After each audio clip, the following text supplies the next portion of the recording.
প্রশ্ন, এই যে একটা 7 তারিখ 8 তারিখ এই যে একটা নোটাম জারি হয়েছে, এর আগে কতগুলো ঘটনা ঘটেছে। এনএসএ এর রাশিয়া ভিজিট করতে যাবার কথা ছিল, তারা যাচ্ছেন না, সেটা পোস্টপোন করে দিয়েছেন। দিন বাহিনীর প্রধান আইপিএল এ গেলেন না, তাদের একটা রুটিন যাওয়ার কথা ছিল, অনেক আগে থেকে সেটা ঠিক ছিল, গেলেন না, কারণটা কি?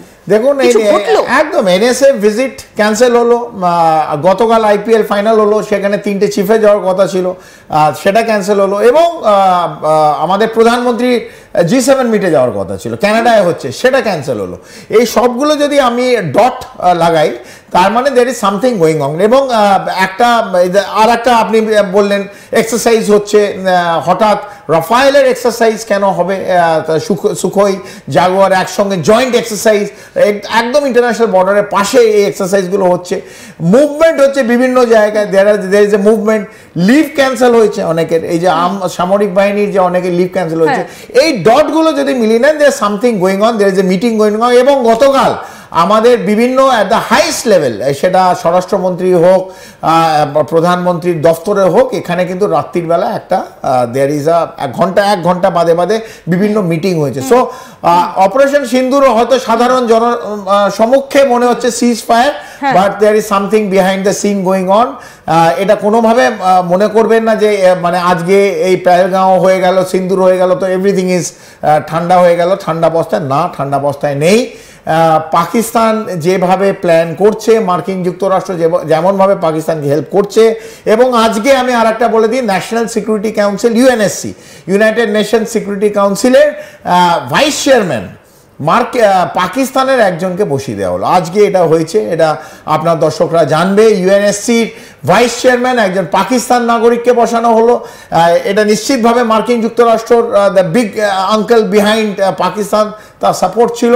তো মার্কিন যুক্তরাষ্ট্র যতই মেঘের পেছন দিকে ভারতকে আঘাত করার চেষ্টা করুক অথবা খেলার চেষ্টা করুক, আস্তে আস্তে কিন্তু দ্য ফগ অফ ওয়ার, এই যে ঘোলাটে জিনিস যেটা আমাদের চোখের সামনে, এটা আস্তে আস্তে সরে যাচ্ছে। এবং মার্কিন যুক্তরাষ্ট্রকে 140 কোটি মানুষ, ভারতের মানুষ যারা বন্ধু ভাবে, অনেকে এখনো ভাবে, আমরা নয়, অনেকে ভাবে, তাদের কাছে তাদের চেহারাটা অনেক পরিষ্কার হয়ে যাচ্ছে।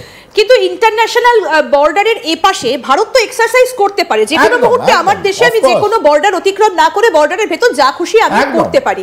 কিন্তু একটা বিষয়, এই জায়গা থেকে মার্কিন যুক্তরাষ্ট্রর গায়ে এত ফোসকা পড়লো কেন, জ্বর উঠলো কেন? 12-15 বার মার্কিন যুক্তরাষ্ট্র প্রেসিডেন্টকে, ট্রাম্পকে বলতে হচ্ছে আমরা যুদ্ধ বন্ধ করেছি। প্রশ্ন আবার ক্যামেরার সামনে, নূর খান এয়ারবেস, নূর খান তো একটা নিউক্লিয়ার এয়ারবেস বলে পরিচিত। আমি বলতে চাই না, বাট নূর খান এয়ারবেসের কেন ইন্টারেস্ট মার্কিন যুক্তরাষ্ট্র, কেন ওদের প্লেন নামছে? এবং কিনারা হিলসে যখন বাংকার, কিনারা হিলসে যদি স্টক পাইলও থাকতো, যদি অ্যামিউনিশনও থাকতো, সেটা পাকিস্তানে কি আমেরিকার কোনো অ্যাসেট ওখানে রয়েছে?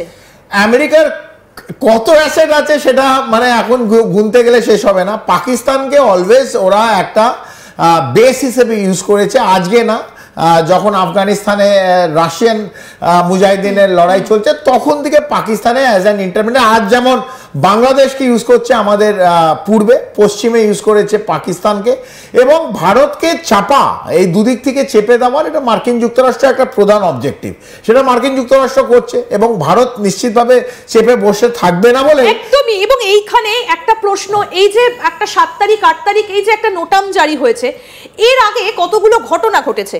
এনএসএ এর রাশিয়া ভিজিট করতে যাবার কথা ছিল, তারা যাচ্ছেন না, সেটা পোস্টপোন করে দিয়েছেন। দিন বাহিনীর প্রধান আইপিএল এ গেলেন না, তাদের একটা রুটিন যাওয়ার কথা ছিল, অনেক আগে থেকে সেটা ঠিক ছিল, গেলেন না, কারণটা কি? দেখুন একদম এনএসএ ভিজিট ক্যান্সেল হলো, গতকাল আইপিএল ফাইনাল হলো, সেখানে 3টে চিফে যাওয়ার কথা ছিল, সেটা ক্যান্সেল হলো। এবং আমাদের প্রধানমন্ত্রী G7 মিটে যাওয়ার কথা ছিল, কানাডায় হচ্ছে, সেটা ক্যান্সেল হলো। এই সবগুলো যদি আমি ডট লাগাই, তার মানে there is something going on. এবং আর একটা আপনি বললেন এক্সারসাইজ হচ্ছে, হঠাৎ রাফায়েলের এক্সারসাইজ কেন হবে? সুখোই জাগুয়ার একসঙ্গে জয়েন্ট এক্সারসাইজ, একদম ইন্টারন্যাশনাল বর্ডারের পাশে এই এক্সারসাইজগুলো হচ্ছে, মুভমেন্ট হচ্ছে বিভিন্ন জায়গায়, দের ইজ এ মুভমেন্ট।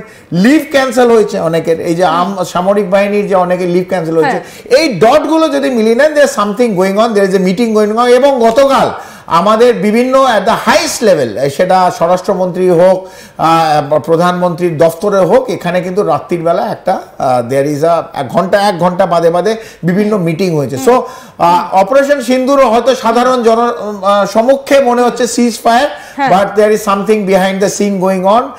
এটা কোনোভাবে মনে করবেন না যে মানে আজকে এই পেহেলগাঁও হয়ে গেল, সিন্দুর হয়ে গেল, তো এভরিথিং ইজ ঠান্ডা হয়ে গেল। ঠান্ডা অবস্থায় না, ঠান্ডা অবস্থায় নেই।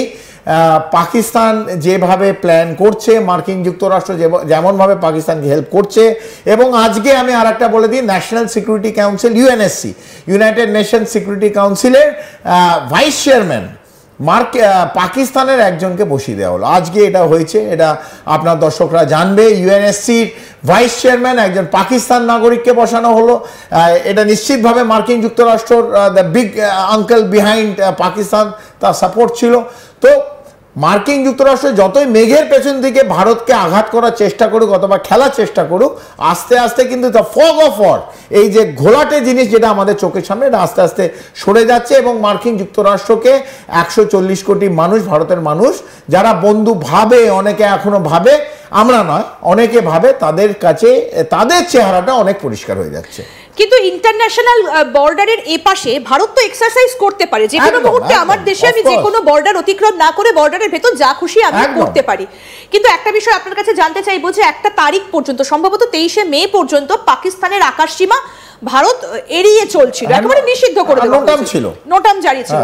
কিন্তু মে মাসে 23 তারিখের পর তো সেই নোটামটা উঠে গেছে। তাহলে আবার এমন কি ঘটলো যে ভারতকে আবার সেই রকম একটা জায়গায়, পাকিস্তানের আকাশসীমার কাছাকাছি একটা জায়গায় গিয়ে এই নোটামটা জারি করতে হলো? দেখো, এক্সারসাইজটা কোন জায়গাকে আবার টার্গেট করা হচ্ছে পাকিস্তানের? এক্সারসাইজটা আমাদের 12 মাস 30 দিন চলে। মানে যেমন পরীক্ষায় আপনাকে সবসময় পড়াশোনা করতে হয়, তাহলে আপনি পরীক্ষা ভালো রেজাল্ট করবেন। সিমিলারলি এটা আমাদের পরীক্ষা হয় যখন আমরা ক্রস করি, তার আগে আমাদের পড়াশোনা করতে হয়। পড়াশোনাটা আমাদের এক্সারসাইজ, মানে different type of joint exercise চলে, নেভি এয়ারফোর্সের চলে, আর্মি এয়ারফোর্সের চলে, এটা চলতে থাকে। এটা মানে আমরা বিভিন্ন ডক্টরিন, যেটা ওয়ার ডক্টরিন যেটা আমরা প্রয়োগ করব, সেটার এক্সারসাইজ আমরা করতে থাকি। সেটা কোল্ড স্টার্ট হতে পারে, সেটা ব্লিটজক্রিগ হতে পারে, কিরমভাবে আর্মার্ড কোর এয়ারফোর্সের সঙ্গে জয়েন্টলি এক্সারসাইজ করবে। So this carries on, artillery কিরমভাবে ফায়ার করবে, আর্মার্ড কি মুভমেন্ট হবে, what are the new techniques. আমরা এই কদিন আগে ইউক্রেনে দেখলাম, রাশিয়া 4000 কিলোমিটার ঢুকে কিরমভাবে 4টে এয়ারফোর্স ধ্বংস করে দিল। So this are all different exercise, যেটা প্রয়োগ হয় যখন পরীক্ষা হয়। পরীক্ষা কখনো যখন এমন অপারেশন সিন্দুরের মতন ঘটনা ঘটে। তো ভারতের এই মুহূর্তে যে অবস্থান, চারিদিকে যে অবস্থান ইন্টারন্যাশনাল বর্ডারে, সেটা পূর্ব অথবা পশ্চিম, বাংলাদেশ অথবা Pakistan, this are on high alert, red alert. And বিভিন্ন প্লেয়ার, সেটা চীন হতে পারে, সেটা তুরস্ক হতে পারে, সেটা মার্কিন যুক্তরাষ্ট্র হতে পারে, সেটা পাকিস্তান হতে পারে, সামথিং